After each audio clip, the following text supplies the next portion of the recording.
7. Voilà, donc si vous voulez bien, peut-être faire un tour de table, qui vous êtes, peut-être sur les aspects professionnels, qu'est-ce qui vous intéresse dans les émotions, qu'est-ce que la fresque des émotions pourrait vous apporter. Moi, je veux bien démarrer. Mhm, Donc, je m'appelle Morvaride. Euh, en fait, j'ai créé mon propre cabinet donc de mon éponyme Morvaride MV il y a 5 ans maintenant, où je traite et je travaille des sujets de transformation. Et on parle en fait surtout d'accompagnement au changement, en amélioration continue. Euh, je suis auditrice à la base. Donc, je mène des audits internes, des diagnostics internes dans des structures. Principalement, je travaille avec des entreprises, donc plus en B2B. J'ai quelques structures associatives, des grosses associations dans le domaine du réemploi, notamment.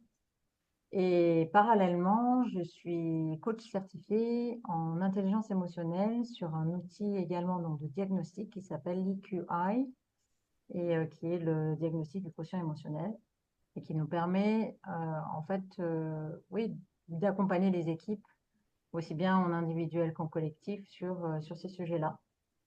Et pour moi, la fresque est un outil en fait complémentaire euh, et qui peut servir énormément, je pense, dans les collectifs. Quand c'est un peu difficile de dénouer ce thème-là ou ce sujet-là, qui reste encore euh, chahuté, compliqué. Voilà, j'ai des structures qui sont à l'aise, enfin, qui en tout cas laissent la place, et d'autres, ils ne savent pas trop comment parler de ces sujets-là et comment emmener en tout cas la question des émotions dans le cadre professionnel. Et on a de la demande, sauf que c'est OK, mais dites-moi et rassurez-moi sur une forme, en fait. Voilà. Rassurez-moi sur une forme. Une forme de démarrage. Voilà, est-ce qu'il y a un outil, quelque chose qui pourrait nous emmener sur euh, le sujet des émotions sans qu'on se brûle un peu des ailes? Je la fais un peu courte, mais c'est un peu ça. Bon, effectivement, la fresque des émotions correspond assez bien à ça. Même si ça s'appelle fresque, mais que c'est surtout un moment d'introspection individuelle et collectif, et Ouais. c'est un moment de partage de ressentis guidés. Ben, Euh, c'est pas plus mal de le faire aussi enfin, de le démarrer par ça, en fait, tu vois, par mm. cet outil. Et voilà, oui, bah, super, hein. Moi, je suis admiratif. C'est vrai que les émotions, on a du mal à les faire rentrer dans le monde des entreprises, hein. C'est un sujet justement qu'on avait, je crois, avec Julie, hein. C'est avec toi qu'on en parlait. Mm. Mhm. Effectivement, oui, c'est au cœur c'est au cœur, c'est au cœur. Et pourtant. Alors Julie, qui es-tu? Qu'est-ce qui t'amène? Alors, donc moi, de formation initiale, je suis psychologue du travail. Donc forcément, dans le domaine des émotions à prendre en compte. Et par contre, j'ai été pendant 12 ans responsable ressources humaines dans un grand groupe. Donc pas tout de suite exercé en tant que psychologue du travail, mais vraiment en tant que responsable RH. Et il y a 10 ans maintenant, j'ai créé mon propre cabinet où je réexerce mes fonctions de psychologue du travail et je suis également coach professionnel où j'interviens auprès des entreprises, soit pour du coaching individuel et de plus en plus pour enfin, vraiment du coaching entreprise, c'est-à-dire accompagnement du dirigeant, puis des équipes managériales, des comités de direction, jusqu'à cibler des coachings, on va dire, stratégiques sur des collaborateurs pour les mettre en lien avec l'évolution souhaitée de l'entreprise. Donc, ça touche à la conduite du changement pour pour amener les personnes à se transformer. Et si je vous donne, je peux accompagner, par exemple, des dirigeants qui ont racheté des entreprises depuis 1 an, 2 ans, et qui vont avoir une idée de ce qu'ils veulent amener dans l'entreprise et comment la faire évoluer. Et pour autant, les salariés ont un passif, ont un vécu parfois ne serait-ce que différent avec une autre personnalité de dirigeant, peut-être des engagements, des conflits aussi entre eux, et ils ont besoin de les dépasser. Donc parfois pouvoir mettre ça sur la table à plusieurs pour pouvoir démêler des fils et passer à la transformation d'après. Tant qu'on n'a pas abordé le sujet un peu plus, la part un peu plus émotionnelle, ça peut être plus délicat ou en tout cas on peut quelque part j'ai envie de dire presque le payer par la suite. C'est-à-dire on n'a pas mis à plat ce qui s'était passé et ça peut rendre l'avancement autrement délicat. Donc pour moi, la fresque des émotions, c'est ce que j'en attendrai, c'est d'avoir un outil complémentaire pour animer donc soit des formations, qu'on peut animer des formations autour des émotions, autour de déjà souvent avant les émotions, on va parler des notions de feedback, savoir faire des retours. Et donc on va pouvoir amener progressivement ce volet-là. Mais pour moi, dans la fresque, ça permet, ce que tu disais potentiellement, Morvaride, c'est peut-être rassurer une entreprise ou certains RH ou certains managers avec un outil, notamment pour ceux dans les entreprises qui ont déjà fait des fresques du climat, que ce soit dans leur entreprise ou à titre personnel. Ils peuvent se dire, bah, tiens, je vois déjà à peu près ce que ça veut dire un atelier, c'est peut-être sécurisé, entre guillemets, en apparence dans le temps. Et donc, c'est une manière aussi de commencer à parler des émotions, mais peut-être pour rejoindre encore une fois ce que tu disais, Morvarid, comme un cadre qui peut permettre d'amener autre chose par la suite, mais en tout cas d'avoir un moment moi j'entends possiblement de débriefing en équipe. Et comme c'est guidé, tout le monde peut y participer, qu'on soit collaborateur, manager et même dirigeant, j'imagine. Voilà, donc moi ça m'intéresse en ce sens-là, euh, pour avoir vécu des fresques, certes du climat, mais elles se déclinent sous différents aspects. Je trouve que c'est un moment de partage qui est souvent très riche humainement, on prend le temps de se poser. Et moi, je retrouve des éléments qu'on utilise beaucoup en coaching d'équipe sur l'utilisation des supports, on bouge, on construit quelque chose, on vit un moment privilégié. C'est Oui, alors intéressant. c'est vrai que souvent je dis que c'est un atelier de niveau 1, c'est-à-dire prise de conscience, enfin compréhension, prise de conscience, partage avant une intervention par un coach qui a la compétence, avec une demande spécifique. Euh, Par contre, quand je l'ai conçu, je pensais que c'était vraiment quelque chose en sensibilisation. Et en fait, au fil des années, parce que ça va faire 3 ans, man- maintenant je la repositionne avec tous nos outils, nous sommes vivants, sur la gestion de projet. En fait, je reviendrai là-dessus, mais donc en fait, c'est très adapté à une équipe qui doit faire un Rex, enfin qui pourrait faire un Rex émotionnel après un an où ils se sont posé la question de comment va le projet, mais jamais comment je vais, comment on va. Se poser, voilà, qu'est-ce qu'on a vécu ensemble, voilà, voilà, voilà, et qu'est-ce qu'on a envie de se dire pour la prochaine fois, et plutôt en préventif qu'en curatif, c'est-à-dire développer la conscience de mes émotions et de celles du groupe, et non pas arriver lorsqu'il y a eu épuisement ou autre. Voilà. Pauline. Bonjour à toutes et tous. Donc moi, ça fait une dizaine d'années que je travaille sur les sujets de transition écologique et sociale en tant qu'entrepreneur. 5-6 ans que je fais beaucoup d'ateliers de sensibilisation. Donc j'anime des fresques du climat, mais aussi biodiversité et d'autres formats. Marche du temps profond, 2030 glorieuse et autres. Et je suis aussi coach certifié. Et j'accompagne notamment des entrepreneurs, majoritairement des entrepreneurs engagés, euh, voilà, enfin, pour mener à bien leurs projets ou débloquer des situations, faire face à de l'épuisement aussi, forcément. Voilà, je suis aussi formée Et sur les sujets d'éco-psychologie, enfin, je fais une formation d'1 an en éco-psychologie et ça fait plusieurs années que j'explore aussi tout ce qui est travail qui relie. Et donc, une des dimensions de l'éco-psychologie, on puisse la réduire à ça, mais c'est évidemment la place des émotions. Et donc, j'interviens aussi parfois dans des collectifs sur les questions ou en école sur les questions d'éco-anxiété, burn-out militant pour les collectifs. Et donc, je suis assez animée par la question de la place des émotions dans la transition écologique. Et le peu d'espace qu'on laisse à ces questions-là, même dans les milieux qui essayent de changer le monde, on va dire. Donc voilà, donc je trouvais ça intéressant d'avoir un outil aussi, parce que c'est bien d'en parler, c'est bien de créer des espaces, mais je trouvais ça chouette aussi d'avoir potentiellement un outil ouais, qui permette de vivre ça différemment, comme tu disais, peut-être de prévenir aussi, et voilà, de mettre de la conscience dessus et sur les dynamiques de façon un peu plus concrète. Merci Pauline, bah, vous êtes bien hein, toutes les trois là, ça va être sympa.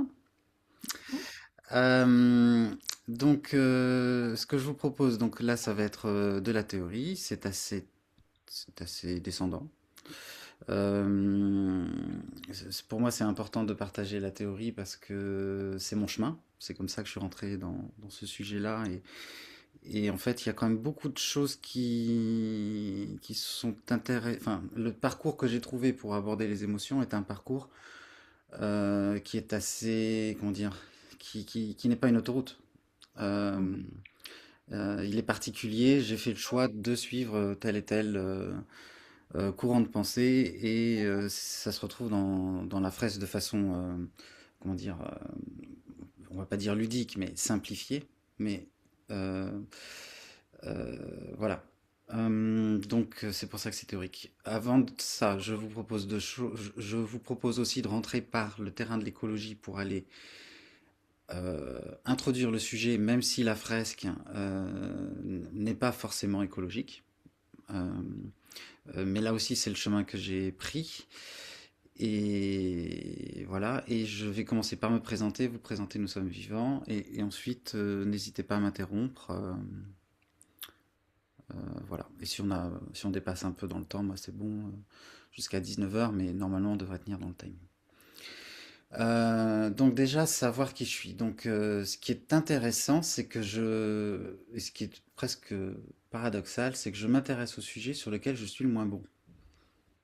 Et j'ai remarqué beaucoup de gens autour de moi enfin certaines personnes autour de moi, euh, se sont intéressés au sujet de facteurs humains justement parce que c'était compliqué pour eux. Et c'est en apprenant qu'ils ont mis beaucoup de passion à apprendre et à comprendre. Voilà. Donc moi, je fais partie de ces gens-là, c'est-à-dire que je ne viens pas du coaching, je ne suis pas la personne la plus compétente sur la gestion des émotions. Je suis assez typique des profils effectivement que l'on souhaite coacher. Et c'est voilà. Voilà. Moi, je viens du marketing. J'ai 52 ans, je crois. Donc, je fais partie de cette génération qui est responsable, qui serre les dents, qui porte sur les épaules, qui a l'impression d'embêter les gens avec ses problèmes. Voilà. J'ai créé Nous sommes vivants parce que j'ai toujours fait de l'innovation à impact et j'ai voulu faire de l'innovation à impact sur les enjeux sociétaux sur lesquels j'étais déjà et combiner enjeux sociétaux et environnementaux. Donc j'ai plutôt un passé comme ça de sociologue, enfin mon métier c'est planeur stratégique, donc c'est capter les tendances sociétales, les tendances de consommation pour aider les marques. Donc oui, je travaille avec des grandes entreprises, je les accompagne voilà, dans leur prise de conscience de là où ils sont et de quoi le monde a besoin et qu'est-ce qui rapporte quoi. L'aspect humain, je l'ai toujours eu. Observer les comportements, je l'ai toujours eu. J'ai travaillé sur des campagnes, par exemple, sur la sécurité routière. Euh, j'ai travaillé sur voilà, plein de choses. Euh, Ensuite, j'ai fait un master innovation et transformation à Centrale. C'était il y a 8 ans. Et je l'ai fait j'ai choisi ce master parce que c'était de la gestion de projets innovants et c'était prendre en compte l'humain dans les transformations de l'entreprise. Et donc, moi, typiquement, je suis la personne qui a des idées, qui va très vite et qui ne comprend pas pourquoi les gens ne passent pas plus de temps et d'énergie sur ce qui est sur la table. Voilà, donc j'ai bien buté là-dessus pendant des années. Donc je me suis dit, tiens, je vais faire ce master. J'ai appris des choses. Je me suis connecté avec mes émotions. J'ai fait page blanche. J'ai fait plein de choses. Et ensuite, j'ai créé Nous sommes vivants il y a 6 ans pour porter la transition écologique auprès des entreprises auprès desquelles j'ai quand même pas mal d'expérience, sous l'angle de l'innovation et de la transformation. Et donc, j'ai commencé par même si j'avais en tête la bascule vers des modèles économiques et j'avais en tête les modèles économiques régénératifs, j'ai commencé par la fresque du facteur humain, qui a été co-conçue avec Humans Matter.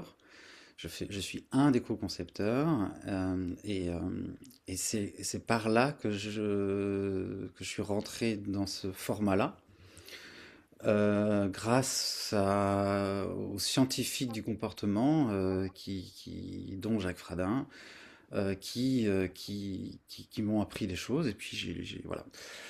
Et en tout cas, le format de la fresque, voilà, c'est quelque chose qui est structurant pour format de la fresque du facteur humain est structurant pour les deux autres fresques. Ensuite, je me suis attaqué aux images. La fresque du facteur humain, il manquait l'aspect émotion. C'est très science cognitive, le facteur humain, et dans les sciences cognitives, les émotions ne sont pas toujours abordées de façon pleine. Donc, dans les animations, j'avais un peu des réactions de genre oh là là, c'est beaucoup dans la tête et le corps, etc., etc. Et puis, donc, je me suis dit bah oui, elle est très bien cette fresque du facteur humain, mais il manque son pendant émotion. Puis ensuite, j'ai avancé dans la phase des imaginaires, où on fait des collages images et des vision boards, pour ceux qui connaissent les vision boards. Donc les trois fresques, moi, m'ont semblé complémentaires, parce que la première traite, on va dire, les enjeux, ce qui se passe entre je sais et je fais pas, ou je fais et puis j'arrête de faire. Les émotions, c'est là où ça nous met en mouvement, on va voir ça. Et la question est toujours, est-ce que j'ai pensé à quelque chose et ensuite j'ai ressenti quelque chose, ou alors est-ce que j'ai ressenti quelque chose avant de penser à faire quelque chose? Donc voilà, moi ces sujets-là, ça m'intéressait bien. Et donc, dans tous les cas, la troisième étape après penser et ressentir, c'est faire. Donc le passage à l'action, d'où se mettre en mouvement. Et après, bah voilà, c'est tout le sujet dont on va parler tout à l'heure. Est-ce que je pense donc je suis et que je fais, ou est-ce que je ressens et je pense et je fais? Et la phrase des imaginaires, voilà, c'est, euh, c'est important, parce que s'il n'y a pas de futur, on n'a pas envie de faire quelque chose. Si c'est foutu. Si c'est foutu, autant en profiter maintenant, faire n'importe quoi, parce qu'on va tous mourir. Donc s'il n'y a pas de futur, il n'y a pas de transition. Et le futur, c'est pas que l'environnemental, c'est le sociétal, c'est comment on habite sur Terre, c'est bien vivre tous ensemble sur Terre. C'est ça pour moi l'écologie. Voilà, voilà. Donc j'ai fait l'intro. Je vous propose maintenant de regarder vite le format de la fresque des émotions avant de rentrer dans la théorie. Et donc là, c'est là où je passe avec un PowerPoint. Et donc l'association Nous sommes vivants, c'est un réseau de 50 consultants dans toute la France. Et vous êtes formés aux ateliers. Et il y a des ponts entre tous les ateliers. Mais certaines personnes restent avec un atelier et l'animent en leur nom. D'autres personnes veulent échanger avec les autres personnes formées à leur atelier, et d'autres personnes s'intéressent à la matrice générale et se forment à plusieurs ateliers. Et dans tous les cas, vous pouvez animer à votre compte ces ateliers en reversant 10% à l'asso.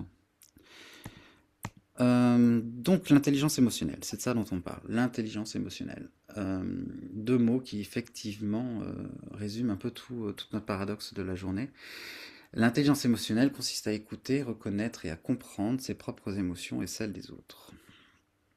Et comment on s'y prend avec cet atelier qui effectivement permet de comprendre comment les émotions nous mettent en mouvement, et de prendre conscience des boucles qui se forment entre nos émotions, nos pensées et les actions.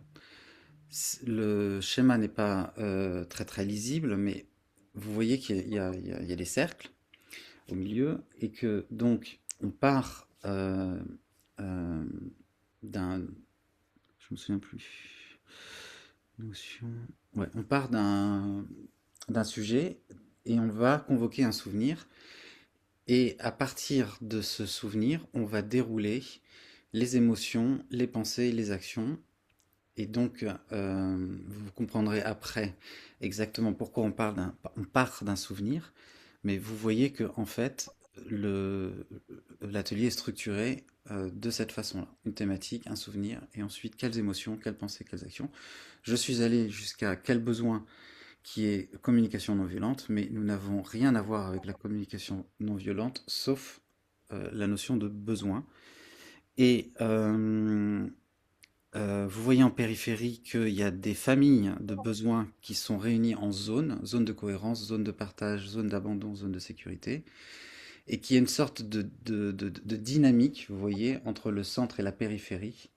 Euh, voilà, il y a cette zone de cohérence qui vient un peu surplomber. Et dans les nacelles, ce sont des nacelles, il y a les thématiques. L'atelier est conçu pour le monde professionnel et non pas pour le grand public. Il peut très bien fonctionner pour une association. Il peut fonctionner pour du grand public, mais sa fonction principale, c'est entreprise, organisation au sens large. Les thématiques vont être par exemple cohésion, leadership, euh, lâcher prise, apprentissage. Et donc on va regarder le rôle des émotions dans ma compréhension, ma communication. Et cette mise en mouvement, vous voyez qu'elle est un peu dépendante de ces zones de cohérence, de partage, d'apprentissage, de sécurité. J'ai pensé à un manège parce que j'avais lu pas mal de choses comme quoi les émotions étaient. Les Américains parlent de roller coaster d'émotions. Vous voyez, on est un peu dans un manège où il y a des montées, des baisses, voilà. Et donc je me suis dit tiens, bah faisons un manège. C'est un atelier de 3 heures avec 10 personnes pour un groupe. Ce n'est pas possible de faire 2 ateliers en parallèle. On a vraiment un rôle d'animateur attentif et c'est facturé 1 500 € les 3 heures. Donc maintenant on rentre. Attends, je regarde. Voilà. Euh, le design. Le design vient de cette source-là que vous pouvez retrouver dans un livre pour enfants, peut-être pas sous cette forme-là, mais Artmela. Et c'est là où je me suis dit, il y a quelque chose en fait. Et donc le design vient avec cet axe tension, détente, ouverture, fermeture et des conflits. Euh, Ça prend un certain temps à rentrer dans cette logique, dans cette dynamique-là. Euh, mais en tout cas, la tension et la détente, l'ouverture et la fermeture, ça sera clair à la fin de cette session, quoi. Euh, L'idée étant que certaines émotions, vous voyez, par exemple, la peur, on va se mettre en retrait. La joie, on va être plutôt dans l'ouverture. Il y a certaines émotions qu'on dit désagréables, d'autres qu'on dit agréables. Donc la tension va être quelque chose d'assez désagréable, là où la détente va être agréable. Donc c'est la valence qui fait la tension et la détente. La valence, ça va être agréable, désagréable. Et c'est la posture de repli ou d'ouverture vers l'autre ou vers une situation qui la détermine. Euh, ce qui est difficile pour rentrer dans les entreprises, c'est finalement cette idée préconçue que il n'y a d'intelligence que dans la raison et qu'il n'y a que de la réaction primaire rapide animale dans les émotions.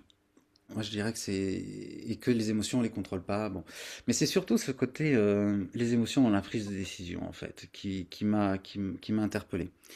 Euh, et il y a cette étude, par exemple, Follow Your Gut, qui a montré que les personnes qui disposent d'une intelligence émotionnelle faible sont peu réceptives à leurs ressentis et qui prenaient souvent des décisions inadaptées. Donc, en fait, c'est cette idée que les émotions nous aident à prendre de bonnes décisions. c'est pas qu'elle s'oppose aux faits. Euh, D'ailleurs, irrationnel et émotionnel ne sont pas des opposés. C'est pas parce qu'on est irrationnel qu'on est émotionnel, vous voyez? Mm. Voilà. Je n'ai pas d'émotion, j'ai des émotions, ou je suis rationnel ou je suis irrationnel. C'est pas le même registre. Mais on mélange les deux dans notre société occidentale. Oui, les émotions jouent un rôle, déjà parce que elles nous permettent d'apprendre, euh, euh, voilà, ou elles nous permettent, lorsqu'on prend une décision, de prendre en compte une décision passée où ça avait pu mal se passer. Rien qu'à ce niveau-là, les émotions sont intéressantes. On est dans les thérapies cognitives et on est dans la vague 3 des thérapies cognitives qui est la pleine conscience. Donc en fait, tout l'objectif de cet atelier, c'est d'augmenter la conscience des gens de ce qu'ils ressentent à un moment donné dans une situation donnée. Donc voilà, on n'est pas sur changer les gens, ou on n'est pas voilà, on est sur augmenter leur niveau de conscience. Vous avez une page internet. Voilà, ce dont on va parler maintenant, ça va être de Antonio Damasio, qui est le socle théorique le plus structurant.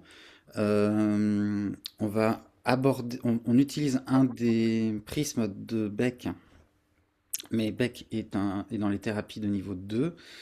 Il est plutôt dans les spirales dépressives. Voilà, donc on garde un de ces outils structurants sans en adopter la pensée théorique. Moi, j'ai adoré Glenn Albrecht sur les émotions de la Terre. Ça n'a pas grand-chose à voir, mais ça m'a beaucoup touché. Donc je pense que ceux qui veulent utiliser ça dans l'écologie doivent lire les émotions de la Terre.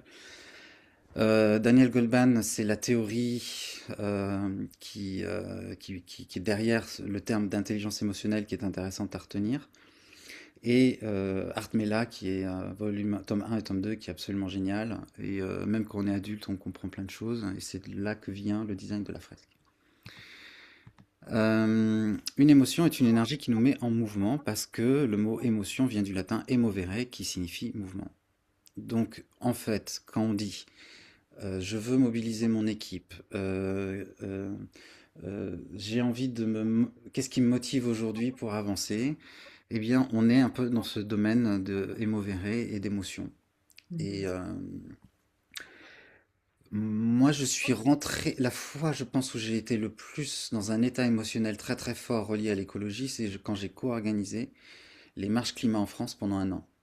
J'étais dans l'inter-orga avec ma structure et j'ai fait beaucoup de mobilisations citoyennes, en particulier à Paris et dans toute la France, avec vraiment voilà, des émotions très très fortes, de joie, de colère, de peur, d'anxiété, voilà, donc c'est pour ça que je pense que je me suis je suis reparti de ce socle-là. Et donc voilà, vous allez voir que même si on n'est pas tout le monde dans l'écologie, c'est quand même intéressant cette démonstration.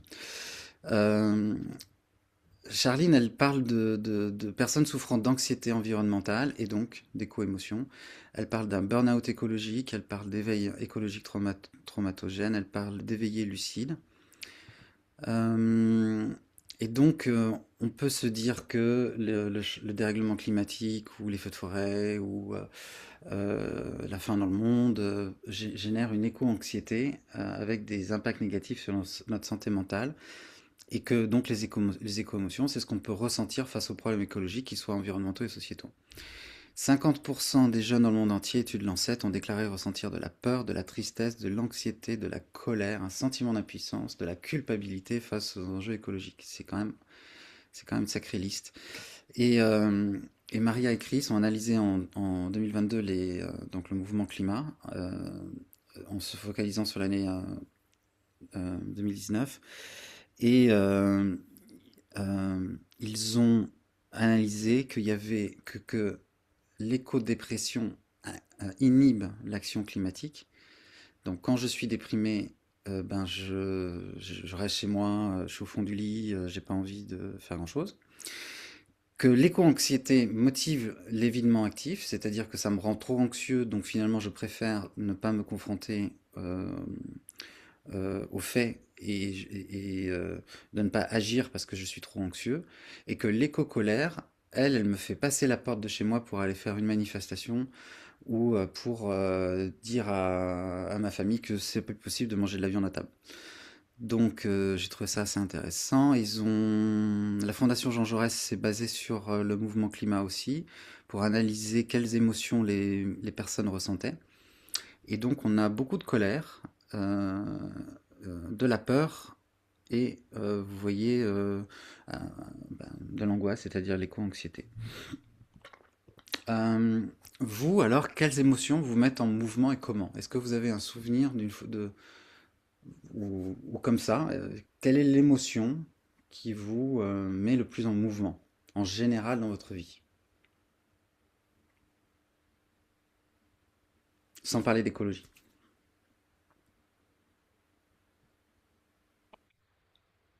Bah, je suis influencée par l'émotion psychologique qui dit que la colère, c'est l'énergie du mouvement. Donc, Mais toi, en tant que en jeu, si tu parles en jeu. et en jeu, je dirais que ça peut être soit des émotions de colère ou le sentiment d'injustice Ouais. qui poussent à l'action. Et puis après, ça peut être aussi des mouvements de joie Mm. qui peuvent pousser à l'action, avoir envie de partager, je sais pas, un futur moment de joie hop, Ouais. en action. Mhm. Qui d'autre? Moi, je vais dire la même chose que Julie. Mhm. Euh, Prime abord, ça serait la colère. euh, et effectivement, sur le domaine de l'injustice. Ouais. Ça, c'est une valeur qui est chez moi qui est à un niveau très, très, très, très élevé. Mm. Et j'en ai totalement conscience. Je sais que enfin, quand il y a des sujets euh, liés à l'injustice, à l'inégalité, enfin, tous ces thèmes-là au registre-là, ça va effectivement me mettre plus en mouvement. Et Ouais. après, c'est joie et motivation. Alors motivation, c'est la première fois que je remarque que c'est là parce que c'est pas une émotion. Oui, Mais je sais pas ce qu'a fait la Fondation Jean Jaurès, mais ok. En tout cas, moi, je suis pareil que vous deux, c'est-à-dire que la colère en particulier via l'injustice va me faire décrocher mon téléphone et je pense que c'est pour ça que j'ai co-organisé les marches climat d'ailleurs. Et je parle souvent de joie, mais c'est ultra rare quand ça me motive parce que je me l'accorde pas. oui. Je ne m'accorde pas de m'arrêter en me disant c'est un beau moment, je suis joyeux, j'ai envie de le partager. Je m'accorde pas ce moment. Je crois que c'est Pauline qui reste. Ouais, bah, j'aurais dit à peu près pareil. Je rajouterais peut-être juste pour la joie, c'est quand elle est partagée, je dirais Ouais. qu'elle met en mouvement. Mm. La joie seule, en effet, je trouve que c'est dur à accéder. Mais quand c'est dans un élan collectif, je sais pas, de l'excitation ou quelque chose de dans l'esprit de la motivation, mais voilà. Et aussi, alors ça va avec le sentiment d'injustice, mais la tristesse, plus liée à la compassion. Ah, Mhm. Ah oui. ouais, c'est vrai que je peux ressentir ça aussi, que ça va faire que je vais faire quelque chose, ouais. Ouais. Je pense que tout le monde dans le coaching a cette empathie-là, je pense. Mm. Ouais. Mais personne l'a cité, ouais, c'est vrai. C'est vrai que oui, oui, dans la tristesse. Moi, je parle aussi, par exemple, de tendresse. Mais les gens ne me suivent pas sur cette idée-là. Que les gens peuvent m'inspirer de la tendresse j'ai en- et donc l'amour que je leur porte me motive à aller vers eux, quoi. Je sais pas comment le dire. Euh, c'est pas que je sois triste pour eux, mais c'est que leur tristesse m'inspire de la tendresse qui me motive à. Mais c'est parfait. Tout le monde a vu cette vidéo? Ouais. Pauline? Bon, je crois que je vais être obligé de la mettre, tant pis. Je vous demanderai donc à la fin de ça de me dire pour ceux qui l'ont jamais vu ou ceux qui l'ont déjà vu, euh, quel est le, quel est le message qui percute le plus, qui a le plus d'écho en vous? Ne créez pas une formation en ligne, du moins si vous voulez réellement avoir des clients. Beaucoup d'entrepreneurs tombent dans le piège de passer des mois à créer la formation parfaite. I don't want to set the world on fire. Je voudrais juste revenir sur un tout petit détail. Ton cerveau, ça te dit un truc? Bon, en vrai, je devrais dire tes cerveaux parce qu'en fait, t'as des neurones dans ton ventre, dans ta tête et dans ton cœur. Vous pensez pas qu'il serait temps de s'intéresser à ce qu'il raconte? Non, parce qu'il faut attendre 1932 pour qu'il y ait enfin un prix Nobel qui découvre la fonction d'un neurone. Et il faut attendre la fin des années 60 pour qu'on invente la neuroscience. Il y a eu 19 siècles avant. Et en 99, non, en 95, non, bon bref, on s'en fout. Il y a Daniel Goleman qui écrit l'intelligence émotionnelle. Bien? Ouais. Donc en fait, l'intelligence émotionnelle, c'est le langage de ton cerveau. Ton cerveau te parle, mais tu comprends rien à ce qu'il dit. Et quand tu comprends rien à tes émotions, bah tu comprends rien à ton cerveau. Salut, c'est facile de critiquer. Quand je suis énervé, je peux rien faire. Neurosciences appliquées. Pour simplifier, t'as 4 émotions principales. La colère, la tristesse, la peur et la joie. Salut. Et quand une de ces émotions se manifeste, ce qu'elle veut, c'est te pousser à faire un truc. Fais un truc. L'émotion, c'est ton cerveau qui te dit réagis. Par exemple, la colère, elle te le dit pas. Mais tu vois pas que c'est rouge, connard! Elle te dit j'ai besoin que mes valeurs soient respectées. Merci, voilà, merci. Et fais gaffe, quand t'es en colère, tu produis du cortisol. Et le cortisol, quand on a trop, à la longue, ça ronge tes neurones. Mais ça te permet d'attaquer. T'imagines l'état des neurones du gars qui passe 3 heures à écrire un commentaire vénère sur Internet? Ah mais c'est juste un exemple. Pour 1 minute de colère, il faut 1 heure à ton système immunitaire pour évacuer ton cortisol. 5 minutes, 5 heures. Tu me dis si je vais trop vite. Et la tristesse, elle te dit pas. Non mais parce qu'après elle est repartie. Elle te dit, désormais, je suis disponible pour un renouveau. Donc en gros, quand t'es triste, c'est que ton cerveau a compris que c'était fini. Mais pas toi. Et que si tu commences autre chose, eh ben t'arrêtes d'être triste.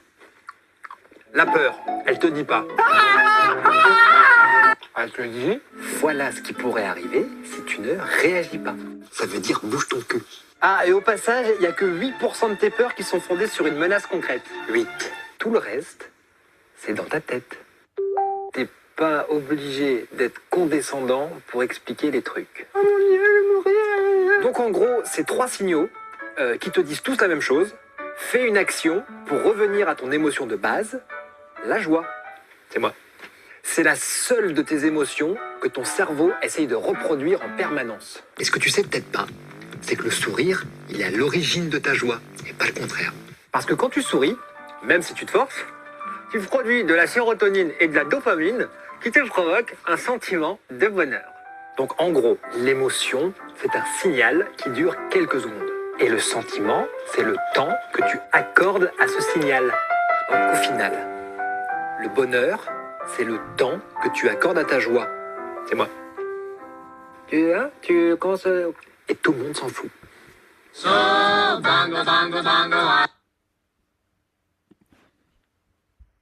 Alors, un petit moment d'échange par rapport à ça qui est assez structurant parce que les 4 états émotionnels dont il vient de parler, c'est ceux qui sont au cœur de la fresque des émotions. Alors, qu'est-ce que ça vous a... Pour certains, vous l'avez déjà vu plusieurs fois, mais qu'est-ce que ça vous évoque dans le contexte dans lequel nous sommes aujourd'hui?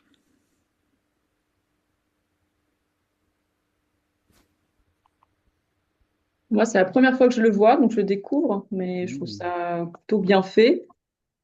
Euh, et ce que ça m'inspire, c'est qu'il y a encore beaucoup de méconnaissance des sujets entre est-ce que c'est la pensée qui génère l'émotion, est-ce que c'est l'émotion qui génère la pensée, et que de tout ça, je peux aussi réagir sur mes actions, en tout cas rectifier ma non-action, relativiser. Mhm. Oui, clairement, il fait un lien entre ce qu'on ressent et ce qu'on pense. Quand il est là en train de dire... Ton cerveau est en train de te dire que... Mhm. Moi, je les connais bien, ce qu'ils ont, enfin, ce qu'ils proposent. Euh, c'est un trio, si je ne me trompe pas. Et, et je trouve que c'est bien vulgarisé, en fait. Euh, et c'est tellement c'est tellement vrai. En fait, ça fait référence à des tas de situations du quotidien, qu'ils soient personnels ou professionnels. Donc, l'écho est, bah oui, en fait, là, ce que je suis en train de vivre, comme le coup du volant, je suis au volant, il y a quelqu'un soit qui me fait une queue de poisson ou qui me klaxonne, enfin, voilà, des situations qui fait que ça peut moi, enfin, être dans une Irrité. situation irritable, en tout cas qui va pas me plaire ou qui va pas me convenir. Et c'est, bah, oui, moi, à mon niveau, bah, mes émotions me disent que ça va, voilà, tu me déranges, ça convient pas à mes valeurs, quoi. Mhm. Et c'est totalement ça, c'est ramener chacun à son niveau et à son degré de comment je vis, en fait, une émotion.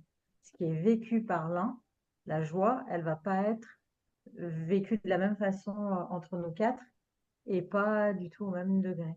Par contre, oui, quand il dit c'est le sourire qui vous apporte de la joie et qui crée votre joie, c'est vrai. En fait, c'est un cercle, je sais pas comment on peut l'appeler, mais c'est un mécanisme humain. Mais Mécanisme. plus je vais rire et plus je vais me sentir ouvert et plus en joie.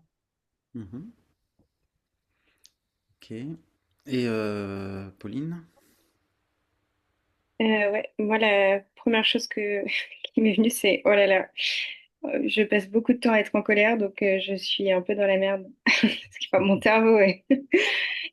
Euh, mais non, je trouve que ça fait bien écho bah, à cette notion de boucle de rétroaction entre enfin, une émotion est là pour faire passer un message et pour nous pousser à agir et pour corriger, en gros, la réalité qui ne nous convient pas. Euh,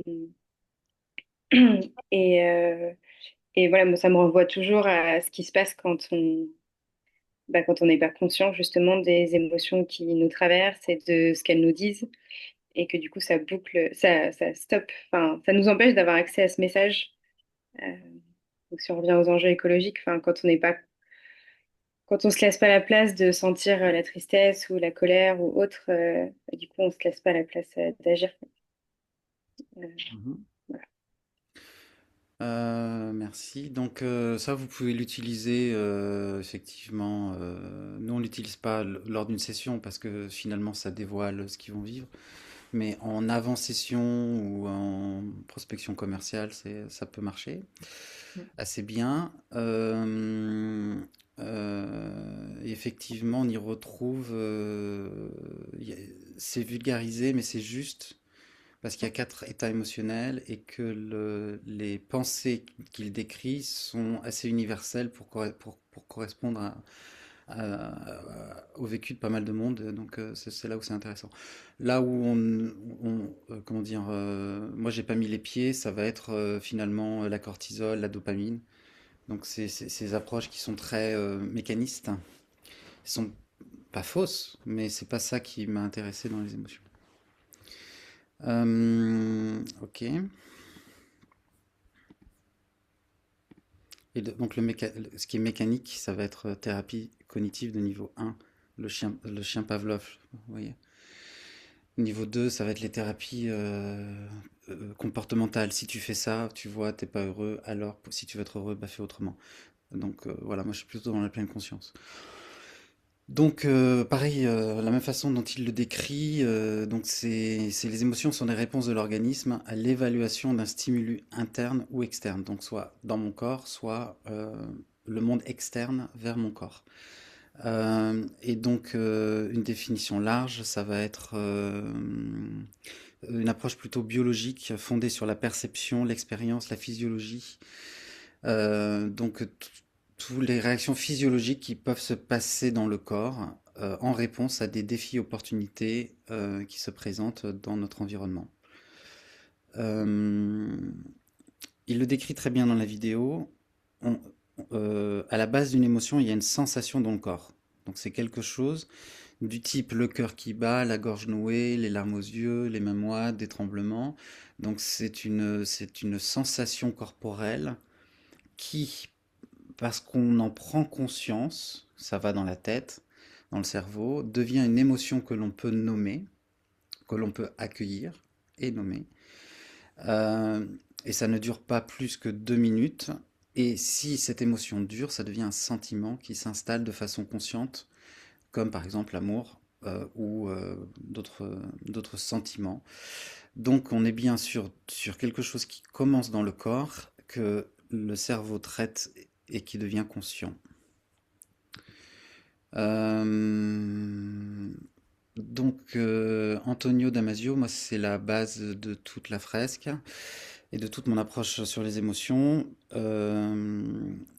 justement en critiquant, enfin, en étant d'accord avec Spinoza et en critiquant Descartes. Et il a cette même approche qui est par le corps, euh, qui est donc tout part vous voyez, de ces petites feuilles de l'arbre qui bruissent avec le vent, quoi, et qui vont ensuite aller dans notre système nerveux, pour faire simple, jusqu'au cerveau. Et on est bien là-dessus, c'est-à-dire que pour lui, le corps et le cerveau forment une unité organique indissociable. C'est bien le corps qui ressent et c'est bien le cerveau qui met des mots dessus. Le cœur n'est pas l'endroit des émotions, c'est le cerveau. Via les neurones. Et donc le cerveau reçoit des messages issus de sensations dans le corps qui vont donc lui apporter une information qui va devenir donc effectivement une information ensuite par la suite. Donc lui, il voit une unité organique corps-cerveau, et c'est bien le cerveau qui va élaborer une situation entre ce qui se passe dans mon corps et ce qui se passe autour, et qui va ensuite donner lieu à une action que l'on exécute ou qu'on ne l'exécute ou qu'on n'exécute pas. Euh, je me souviens plus à quel moment je le... Ouais. Si je, si je prends un exemple, je le prends souvent celui-là dans la fresque parce que c'est un peu comme c'est un peu comme tout à l'heure l'énervement au volant. Moi, ça m'arrive souvent à Paris de traverser la rue sans regarder la circulation. Et donc, voilà, je traverse la rue et puis je suis avancé dans la rue où il y a les voitures, et j'entends klaxonner bruyamment. Euh, donc ma réaction, elle est de revenir tout de suite sur le trottoir. Et ensuite, je regarde d'où vient le bruit de klaxon, et finalement, je me rends compte que le bruit de klaxon m'était pas dirigé, mais était dirigé vers un vélo. Donc, c'est bien de ça dont on parle, c'est une réaction par rapport à un stimulus interne, euh, et qui est passé par un souvenir précédent où je m'étais fait klaxonner, où j'étais en danger. Et donc, finalement, vous voyez que l'émotion est déclenchée suite à un stimulus extérieur ou intérieur, qui se traduit dans une sensation. Et suite à ce stimulus, je peux ressentir de la peur, de la joie, de la tristesse, de la colère.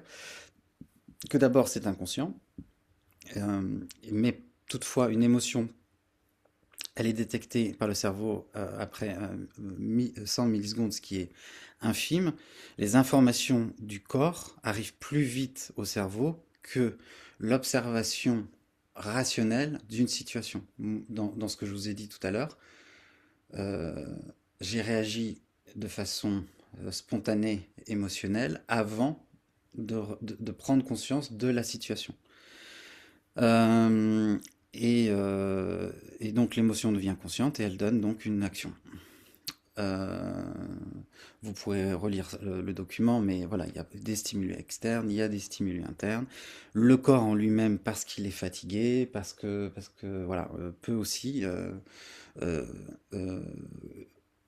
nous envoyer des sensations, et voilà.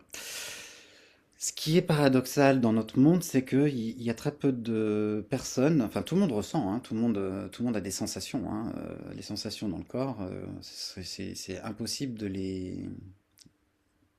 comment dire, de ne pas les avoir. Par contre, on peut se dire qu'on n'y accorde pas d'attention. Et donc il y a 15% de la population mondiale qui est dans l'incapacité de décrypter ou de différencier les émotions ressenties.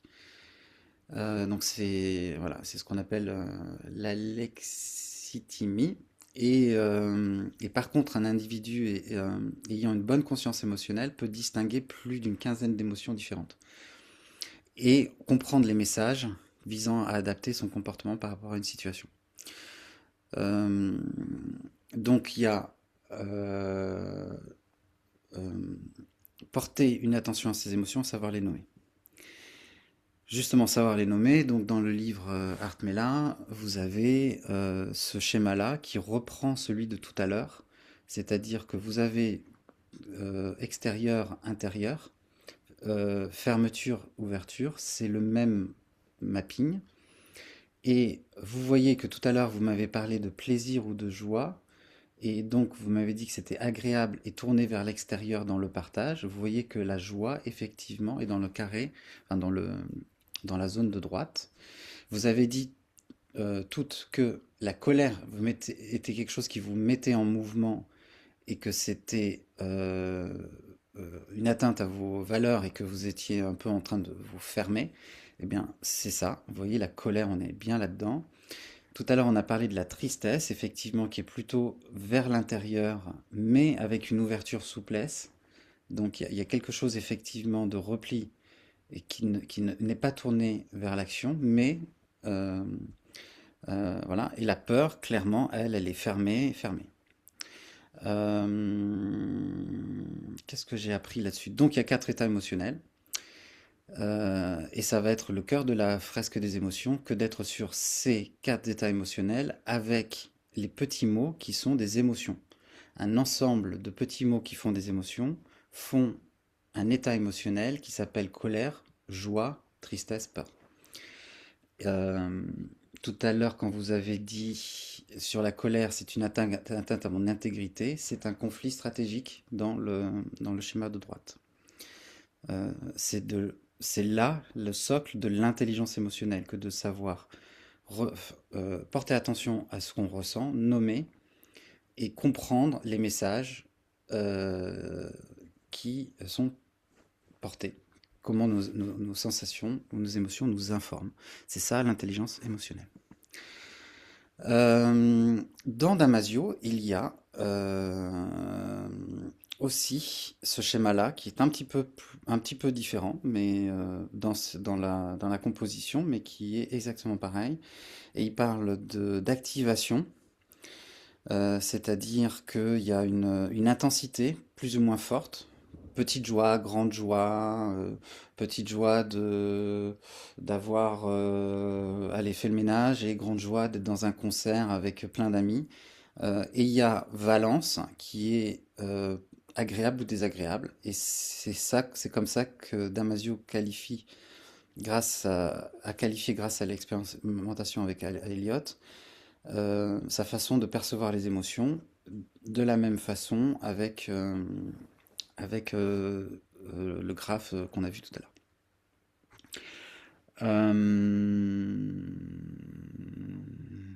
Alors, il y a d'autres émotions qui sont intéressantes, d'autres états émotionnels qui sont intéressants, mais je me suis posé la question vraiment de les intégrer, mais vaut mieux rester sur les 4. Le dégoût, la surprise sont les 2 autres émotions qui, d'un point de vue théorique, forment les 6 états émotionnels. Donc la base théorique, c'est qu'il y en a 6, et la base pratique, c'est que vaut mieux partir sur 4 pour engager un partage. Et que cette notion de valence existe aussi, par exemple, dans des travaux de Michel Claeys. Donc voilà, il y a un socle théorique un peu concordant, mais si on était vraiment exact, il y aurait 6 états émotionnels. Pourquoi les gens répriment-ils leurs émotions? Donc, il y a si on leur demande, j'avais fait une étude, je ne veux pas admettre avoir certains sentiments, mais je sais que je les ai. J'ai peur de perdre le contrôle. Il faut pouvoir mettre ses émotions de côté pour faire le bon choix. Qu'est-ce qui fait que certaines personnes sont inhibées ou ne veulent pas enfin, mettre dans le placard leurs émotions ou ne veulent pas les partager? Eh bien, en fait, c'est cette idée qu'ont les gens d'avoir, ce sont des croyances culturelles fortes, très très fortes, surtout en Occident, qui vont, et c'est pour ça que souvent les gens parlent d'émotions positives ou négatives. Alors qu'il n'y a pas d'émotions positives ou négatives, puisqu'elles sont toutes utiles pour soi-même, pour sa propre gouverne, et elles sont utiles dans nos relations. Mais les gens disent positives ou négatives parce que ils pensent qu'ils vont embêter les gens avec quelque chose de négatif qui va être désagréable pour les autres, ou que c'est négatif, que avoir des émotions c'est négatif. Donc en fait c'est de la morale ça. Et voilà, c'est un des problèmes principaux qui font que on va pas vouloir euh, partager ses émotions. Voilà, la colère est toxique. Moi, la colère, à un moment donné, elle m'envoie le signal que c'est pas ok pour moi, quoi, et que j'ai besoin d'exprimer aux autres que c'est pas ok pour moi. Et j'ai le droit que ce soit pas ok pour moi. Voilà. Après, comment je vais exprimer aux autres? Est-ce que je vais parler de ma colère aux autres ou est-ce que je vais leur dire de façon sereine, ce n'est pas ok pour moi? Ben, c'est toute la question, quoi. Euh, les Excuse-moi, émotions dans le corps, oui, je peux juste rebondir sur ce que tu viens de dire dans yes. la colère, c'est pas OK pour moi, et donc de l'exprimer. Je disais Euh, la colère m'envoie le signal que quelque oui, chose n'est pas ok pour moi. Oui. Mhm. euh, qu'est-ce que tu fais quand en face, peu importe la façon dont tu l'as dit, on va dire que tu l'as exprimé posément. Enfin, en tout cas, tu as fait part de ce qui n'est pas OK pour toi. Ouais, Euh, et quand en face, ça ne répond pas, ça n'entend pas, ça ne comprend pas, parce qu'il y a ne pas entendre, ne pas comprendre. ouais. Voilà. Est-ce que ça réenchérit en fait ta colère? Et comment tu le... C'est une véritable question parce que c'est quelque chose que, si je la pose, c'est que je la vis, mais du coup, c'est vraiment ça. C'est cette colère, du coup, elle est toujours là et en fait, ça réagit pas. Alors, il y a plusieurs niveaux de réponse. Il y a moi en tant que personne et toi qui me poses une question en tant que personne. Il y a ce que je détecte et ce que j'ai appris avec les retours des participants. Ok. Et il y a, est-ce qu'on peut vraiment donner un conseil à quelqu'un parce qu'on n'est pas cette personne-là? Ok. Bon, on va commencer par la première. Peut-être que je suis, malgré ce qu'on peut penser plus introverti et sensible que je ne laisse paraître, et que finalement, le fait que je n'exprime pas mes sentiments ou mes sensations fait que les gens pensent que je suis un truc automatique et que j'encaisse. Voilà, hypothèse. Euh, et donc, euh, quand je suis vraiment, quand je vois que, par exemple, on me prend mon temps, alors que mon temps, à un moment donné, il est un peu précieux, et que j'ai tous les lundis pas le temps de déjeuner parce que je fais cette réunion, et que les gens viennent pas à la réunion alors que j'ai bloqué le temps, et qui vont donc me prendre du temps dans l'après-midi, à m'appeler les uns après les autres, alors que moi j'avais pris dans mon temps cette heure-là, et que déjà ça me coûtait dans mon agenda, mais que maintenant c'est l'avalanche qui fout tout mon agenda en l'air, et que ça fait la 10e fois que je leur dis, ben, à un moment donné, la colère m'aide à introduire dans la situation une intensité émotionnelle qui va les secouer. Voilà, j'aurais peut-être pu trouver d'autres façons de faire, mais ma colère à un moment donné dit c'est vraiment pas ok cette affaire, quoi. Donc voilà, je dis pas que ça m'a apporté des choses positives ou négatives, mais en tout cas, ça fait plaisir à un moment donné de voir que l'intensité émotionnelle, même si elle est désagréable pour moi et pour plusieurs personnes d'un coup, elle secoue un peu, quoi. et que c'est pas passé inaperçu cette affaire. Voilà. Donc voilà. Moi c'est comme ça. J'ai plutôt eu quand même plaisir, enfin plaisir, oui, plutôt eu satisfaction en exprimant ma colère dans le monde professionnel. Ce que disent les participants, ce qu'ils expriment, c'est ce que je vais vous montrer juste après, c'est qu'ils miment. Je leur demande de mimer leur colère avec leur corps par rapport à un souvenir. Et il y a deux mimes. Là, je suis pas à l'écran. Euh, Il y a deux mimes de la colère reviennent tout le temps, qui sont très très différents. Donc, il y a quand les gens ne sont pas dans une situation professionnelle et qu'on est dans le milieu associatif ou je suis avec voilà, des amis, etc. Voilà. La colère, ils vont l'exprimer comme ça. Et dans le monde professionnel, la colère, il l'exprime comme ça. Parce que c'est pas ok d'exprimer sa colère dans le monde du travail. Donc je trouve ça assez révélateur de ce dont on parle, sur la colère. Est-ce qu'on peut donner un conseil à quelqu'un qui n'est pas nous? Euh, euh, on passe après dans la fresque des émotions à la posture de coach et ça devient un mélange de genres. Et finalement, moi, ça m'arrive des fois de vouloir donner un bon conseil à quelqu'un et en me disant, j'ai la chance que cette personne est là et me porte son attention, donc je vais glisser une lettre à la poste maintenant. Parce que si je dis que je le ferai plus tard, je le ferai pas, et que j'ai quand même un beau cadeau à faire à cette personne maintenant. En général, ça n'a jamais rien donné de positif. Le sujet, c'est plutôt, si ce sujet-là t'intéresse, on en reparle après. Oui, Pauline.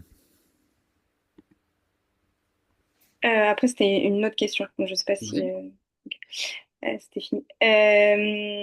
Juste quand tu as parlé de pourquoi est-ce que refouler les émotions, et tu as mentionné le fait de pas vouloir embêter les gens avec Hmm. des choses qui paraissent négatives, etc.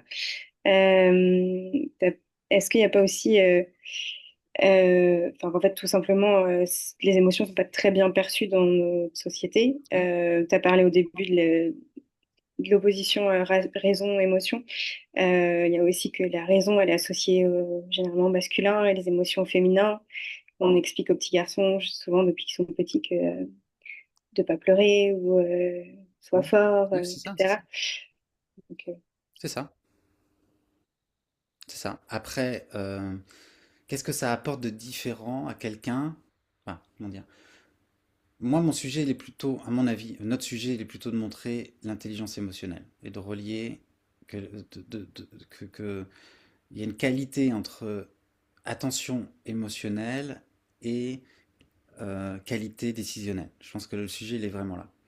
Mais c'est vrai que lorsque moi je suis ému et que j'ai une petite larme à l'œil, je trouve que ça ajoute à ma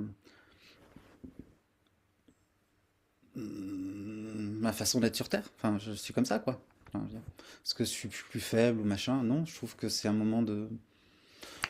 Voilà, avoir des trémolos dans la voix en présentant quelque chose, en disant, écoutez, ce sujet-là, il me passionne, quoi. Voilà. Mais ça, c'est encore un autre sujet qui est comment on est perçu si on exprime ses émotions. Dans les sessions de la fresque des émotions, ce que les gens disent, c'est qu'ils ressortent apaisés. Parce qu'ils ont eu l'occasion d'être eux-mêmes et de sentir une sorte de profondeur relationnelle avec les autres. Donc, le fait d'accueillir les émotions n'est pas une montée en tension, c'est plutôt un apaisement. Euh, et les gens disent, quand je recroiserai quelqu'un dans le couloir, au travail, même si cette personne-là n'aime pas exprimer ses émotions, maintenant je sais que c'est ok et qu'il me voit tel que je suis et moi je le vois tel qu'il ou elle est. Il est comme ça, elle est comme ça, et voilà. On va pas changer les gens. On est juste conscient que je suis comme ça et que toi t'es comme ça. On peut pas communiquer parce qu'on n'a pas le même langage, mais je respecte. Et si on a le même langage, bah, c'est génial. Ça s'appelle l'intelligence émotionnelle. Alors, ok. Ah oui, bah, je repars dans une vidéo. Donc, la séquence la plus frappante, allez, frappons, dans la phrase des émotions, c'est lorsqu'il mime euh, à deux ou à trois un état émotionnel. Je crois que j'ai pas le son malheureusement.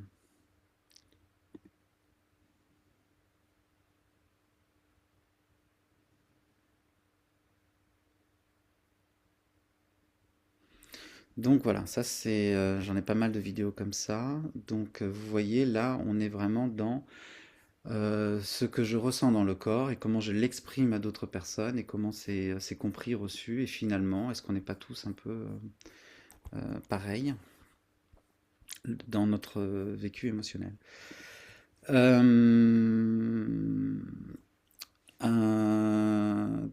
Donc ça clôt un peu la séquence que je viens de dérouler, qui est accueillir les sensations et les émotions en pleine conscience. Et donc c'est une émotion, c'est une énergie qui traverse le corps. Voilà, c'est de la pleine conscience. Alors on peut parler de bouddhisme si on veut, on n'est pas obligé. Voilà. La capacité à agir. Donc moi, comme vous, je pense, je m'intéresse beaucoup à la capacité d'agir. Donc le pouvoir d'action et donc l'empowerment, comme disent les Américains. Et donc finalement, faire des choses, c'est de l'ordre d'une capacité en général, et que ce n'est pas inné de savoir ou de faire, c'est une capacité qu'on développe. Et que donc, il faut regarder les différents rôles joués par les émotions dans la prise de décision, qui précèdent donc l'action. Donc une émotion permet d'anticiper les conséquences de la décision et de composer des scénarios projectifs. Donc c'est ça qui est intéressant dans une émotion et ce qu'elle apporte à la décision, c'est que je vais pouvoir anticiper les conséquences. Et que lorsqu'on prend une décision, des fois on dit quelque chose et on dit ah, attends, j'ai quand même l'impression que c'est une connerie. Bah ça vient effectivement de l'émotion immédiate quand on fait quelque chose. On se dit bah non, j'aurais pas dû le faire ça. Je vais pas ça va pas marcher ça. Il y a rien de factuel, c'est une impression quoi. Donc les émotions jouent bien un rôle, voilà. Dans l'apprentissage, c'est la seule fois où j'ai vu la surprise. La surprise, quand on apprend quelque chose et qu'un élément nous surprend. Ah, j'aurais jamais pensé ça. Ah, voilà. Et bien ça fait imprimer dans notre mémoire. Et donc les émotions jouent un rôle dans l'apprentissage.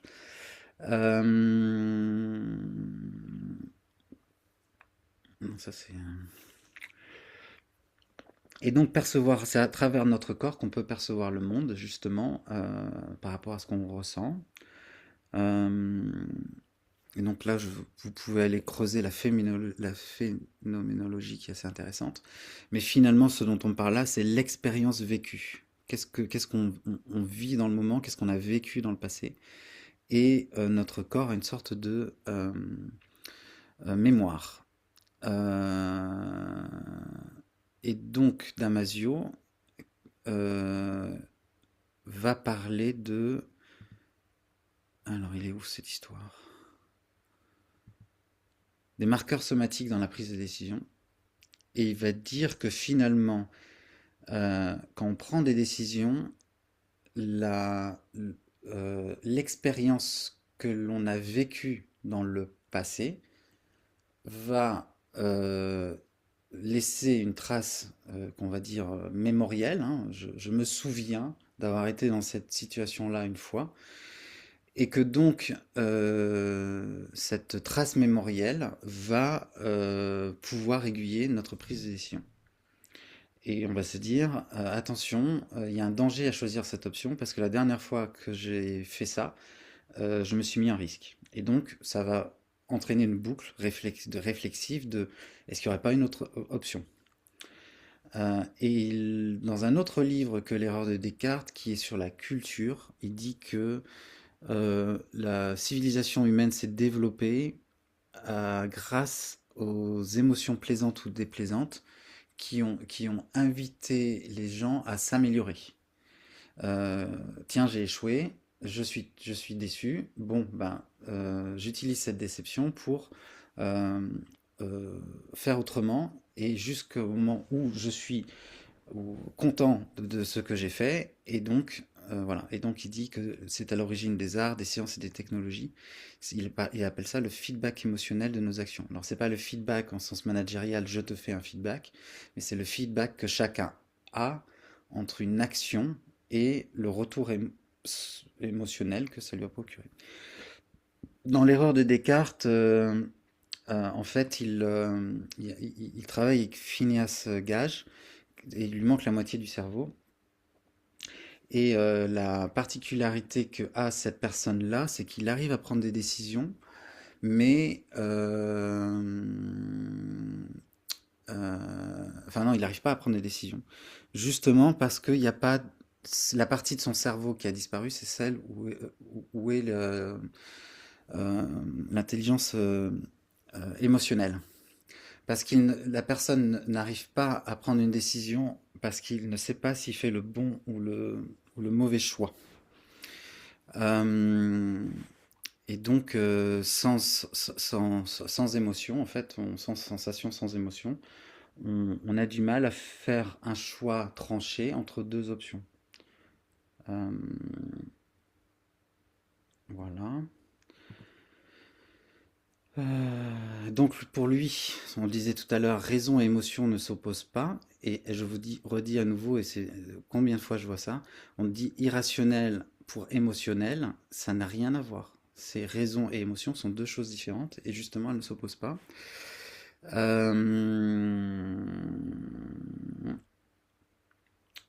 c'est ça. Alors après, il y a toute la question de... donc là, si vous voulez, on est rentré par l'action et le feedback émotionnel de l'action. Ensuite, il y a la question des pensées automatiques, ou moi ce que j'appelle les pensées réflexes. C'est-à-dire que quand on ressent une émotion, quel est le signal qui est envoyé qui génère la première pensée, et qui n'est pas une interprétation de ce que j'ai ressenti, enfin, qui n'est pas une interprétation de la situation et de ce que je devrais faire, mais qui est vraiment l'impulsion que me donnent les émotions. Et donc là, on parle de la petite voix qui est dans notre tête, et il faut faire très attention parce qu'on tombe dans les pensées automatiques, qui sont des spirales dépressives. Donc il y a le signal, enfin comment dire, la pensée réflexe qui vient directement du stimuli de ma sensation, et il y a les pensées automatiques, qu'on appelle aussi les pensées limitantes, qui elles vont être de toute façon j'y arriverai jamais, de toute façon je suis nul, voilà. Et ça, les pensées automatiques, c'est autre chose, et c'est plus intellectualisé, et ça c'est très, il y a pas mal d'animateurs qui ont du mal à faire la différence. Je mets la main sur la gazinière en feu, ma réponse c'est j'ai mal. Ça c'est ma pensée réflexe. La pensée automatique c'est quel con, vraiment je fais que des gourdes. Ça c'est une pensée automatique.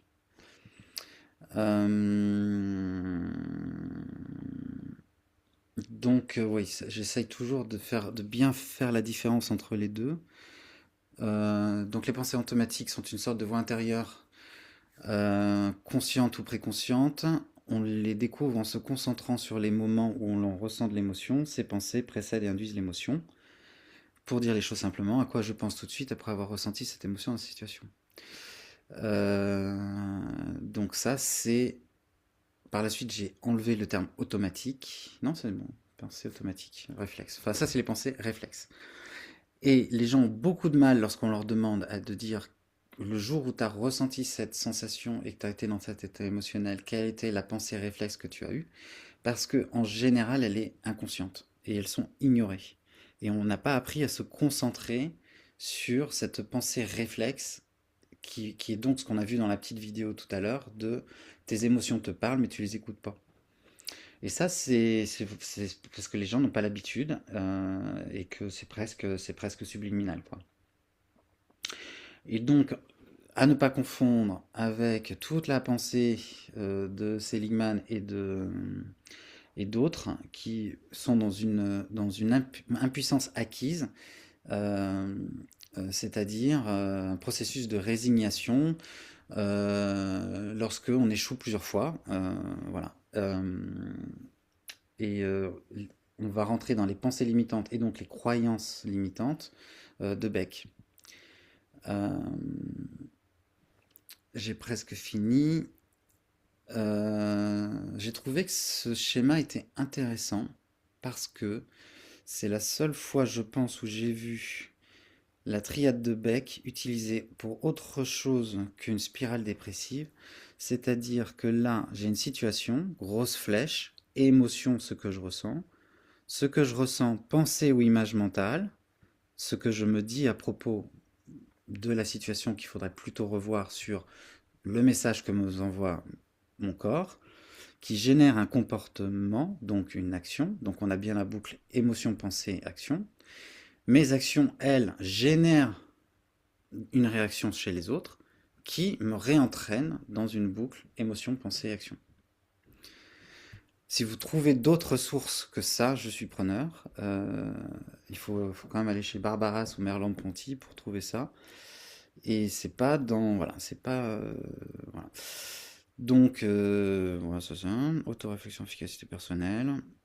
Ça c'est autre chose. Comprendre... Ah oui, après il y a la dernière, je crois l'avant-dernier dernier concept, qui est les besoins derrière ces émotions. Donc, moi il y a très très longtemps, j'avais acheté plein de livres sur la communication émotionnelle et j'avais découvert ce concept de besoin et j'ai voulu le réintroduire pour donner de la profondeur, mais ce n'est pas quelque chose de central. Toutefois, ça porte ses fruits que d'aller au-delà de émotion, pensée, action et d'aller jusqu'au besoin. On utilise Rosenberg sur les besoins et en fait on les utilise pour dire qu'est-ce qui est important pour toi. Et il y a différents besoins, les besoins de sécurité, de relation, de jeu, de liberté, de célébrer, d'expression, de sens et d'identité. Et on va souvent avoir des personnes qui ne sont pas en contact avec les émotions, mais qui ne sont pas non plus en contact avec ce qui est important pour eux dans la vie. Et là, ça donne du sens, ça éclaire. Et il y a beaucoup de personnes qui se mettent entre parenthèses elles-mêmes, en fait. Je suis là pour aider les autres, mais ce dont j'ai besoin moi n'est pas aussi important que ça parce que je le fais pour les autres. Voilà, ça apporte ça. La triade de Beck, assez vite, c'est ça. C'est cette matérialisation de ce qu'on a vu tout à l'heure de façon ultra simplifiée. Émotion, pensée, action. Je vous explique pas comment... Vous pouvez aller voir comment fonctionne la triade de Beck et de voir comment il l'utilise. C'est totalement différent de ce qui, moi, m'intéresse, mais j'ai jugé bon de le citer. Parce que c'est l'auteur de cette triade, mais on ne l'utilise pas du tout pareil. Et donc, ce que ce schéma dit, c'est qu'il y a un processus entre émotion, pensée, action, que personne ne peut dire que ça passe par les émotions pour aller dans les pensées et les actions. Déjà parce que même s'il y avait un seul parcours, certaines personnes, comme moi, vont être plus concentrés, ils vont concentrer leurs attentions sur les pensées. Même si ça fonctionne autrement, mon prisme est le prisme de la pensée et de l'action, et je m'intéresse aux émotions quand je suis fatigué. Donc, moi, je fais partie de ces gens qui rentrent par pensée. Il y a d'autres personnes qui vont rentrer par les émotions. Qu'est-ce que je ressens aujourd'hui? Qu'est-ce qui m'anime? J'ai envie de quoi? Voilà. Et donc, même si s'ils ont raison que ça fonctionne comme ça, c'est pas ça le sujet. Et ils sont confrontés avec des personnes qui n'accordent pas autant d'attention aux émotions que ils ou elles. Et il y a d'autres personnes qui disent, moi, ce qui compte, c'est faire. Moi, je fais. Je réfléchis après. Je fais un truc, si ça marche, ben, ça devient quelque chose de structurant, parce qu'il faut faire des expériences dans la vie, il faut essayer des trucs. Est-ce que je sais, moi, si j'aime le sucré salé indonésien? Bah non, je vais essayer. Et puis, parce que je goûte, ben, après, ben, je vois ce que ça j'ai envie de creuser la culture indonésienne ou j'ai envie de parcourir, d'avoir plus de sensations en en mangeant. Voilà. Donc c'est des gens, ils essayent et ensuite ils voient, quoi. Donc la triade qui est dans les mêmes couleurs là que les cercles de la fresque des émotions symbolise cette boucle et ça invite les gens en fin de session à dire ce qui compte, c'est la pleine conscience qu'il y a ce phénomène et que quand vous vivez quelque chose, la prochaine fois, essayez d'accorder autant d'attention dans votre analyse à votre corps, à votre cerveau et à ce que vous avez fait. Et c'est votre juste attention bien paramétrée sur ces trois qui vous aidera à développer votre intelligence émotionnelle. Voilà.